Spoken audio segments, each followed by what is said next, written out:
நீங்கள் பார்த்துக் கொண்டிருப்பது உங்கள் விஜய். இந்திய சுதந்திரத்திற்கு 10 ஆண்டுகளுக்கு முன் மெட்ராஸ் மாகாணத்திற்கான சட்டமன்ற தேர்தலை அறிவிக்கிறது அப்போதைய ஆங்கிலேய அரசு. காங்கிரஸ் கட்சிக்கும் நீதி கட்சிக்கும் இடையே கடும் போட்டி நிலவுகிறது. ராமநாதபுரம் தொகுதியில் மன்னர் சேதுபதி மகாராஜாவை களமிறக்குகிறது நீதி கட்சி.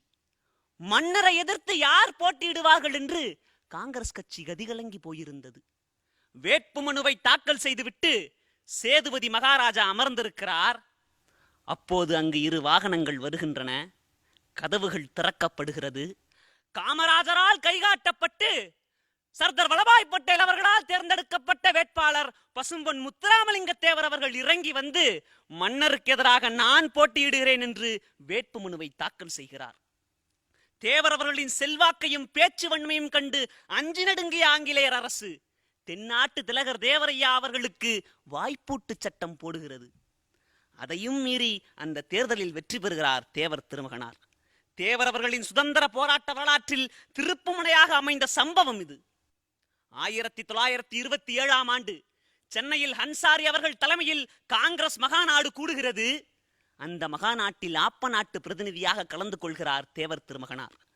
அந்த மகாநாட்டில் தான் வாழ்நாள் எல்லாம் கொள்கை உறுதியுடன் பின்பற்றிய தலைவனும் வங்கத்து சிங்கமுமான நேதாஜி சுபாஷ் சந்திர போஸை சந்திக்கிறார்.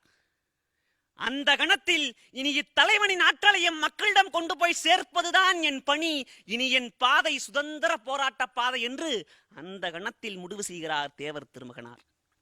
பின்பு 1939ஆம் ஆண்டு நேதாஜி அவர்கள் காங்கிரஸில் இருந்து வெளியேறுகிறார். ஃபார்வர்ட் பிளாக் என்னும் கட்சியை நிறுவி தமிழகத்தின் தலைவராக பசும்பொன் முத்துராமலிங்க தேவர் அவர்களை அறிவிக்கிறார். தன் தலைவனை மதுரை மண்ணுக்கு அழைத்து வருகிறார் முத்துராமலிங்க தேவர். அந்த வங்கத்து சிங்கம் மதுரை மண்ணில் அதிர அதிர நடந்த பொழுது சாதி மத இனபேதம் கடந்து லட்சக்கணக்கானோர் மதுரையில் கூடியிருந்தார்கள். அந்த சம்பவம் கடைகோடி தமிழனின் நெஞ்சத்திலும் சுதந்திர தீயை கனன்று எரிய வைத்தது. அப்புறம் சுதந்திரமும் கிடைத்து விட்டது. சுதந்திரம் கிடைத்த 66 ஆண்டுகள் ஆகிவிட்டன. காந்தியடிகள், நேரு, நேதாஜி சுபாஷ் சந்திர போஸ், சர்தார் வல்லபாய் பட்டேல், வாபுசி போன்ற தேசிய தலைவர்களின் வரிசையில் வைத்து அழகு பார்க்கப்பட வேண்டியவரை நம்மில் நாற்காட்டிகளில் சுருக்கிவிட முடிந்தது கண்டிப்பாக நாம் செய்த வரலாற்று சாதனை தான் நண்பர்களே. சற்றே சிந்தித்து பாருங்கள்.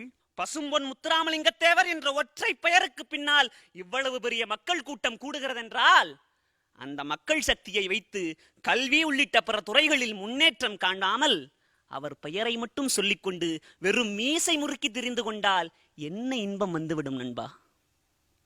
வீரமற்ற விவேகம் கோழைத்தனம், விவேகமற்ற வீரம் முரட்டுத்தனம் என்ற தேவர் அவர்களின் வைர வரிகளை உங்கள் நெஞ்சில் விதைத்து விட்டு விடைபெறுகிறேன்.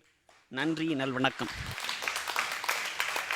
நாம் எடுத்துக்கொண்ட எல்லா தலைப்புகளிலுமே நாம் உயிரோடு பார்த்த ஒரு தலைவரை இந்த 8ல் அது ஒன்றுதான். தம்பி பொங்கியது உண்மையிலே நாம் சிந்திக்க வேண்டிய செய்தி தான். தேவருடைய தேர்தல் பற்றி நீங்கள் கேள்விப்படலைன்னு நினைக்கிறேன். வேட்புமனு கூட அவர் தாக்கல் பண்ண மாட்டார். பணம் யாரோ போய் கட்டிட்டு வருவாங்க. அவர் எங்கே போய் வாக்கெல்லாம் சேகரிக்க மாட்டார். ஆனால் பல லட்சம் வாக்குகள் வித்தியாசத்தில் வெற்றி பெற்றுவார். அவர் என்னமோ தாழ்த்தப்பட்டவர்கள் எதிரி போல ஒரு பொய்யான கதையை உருவாக்குனாங்க. அவர் நிலம் பூரா தாழ்த்தப்பட்டவர்கள்ட்ட தான் இருந்தது. என்ன பண்ண சொல்லுவார், அவங்கள என்ன வேணாலும் விளைவிச்சுக்க, நீ எடுத்துக்கோ, வரி மட்டும் கட்டிக்கோ. ரொம்ப அருமையாக பேசுகிறீங்க. இளைஞர்களுக்கெல்லாம் அந்த ஜாதி பற்றி ரொம்ப நல்லா சிந்திக்கிறீங்க. அப்போதையும் ஒரு பிள்ளை சொல்லிச்சுல, அதை எதுக்கணும்யா. ரொம்ப அருமை விவேக், நீங்கள்லாம் பேசுனது வாழ்த்துக்கள். தமிழ் எங்கள் பேச்சு, தமிழ் எங்கள்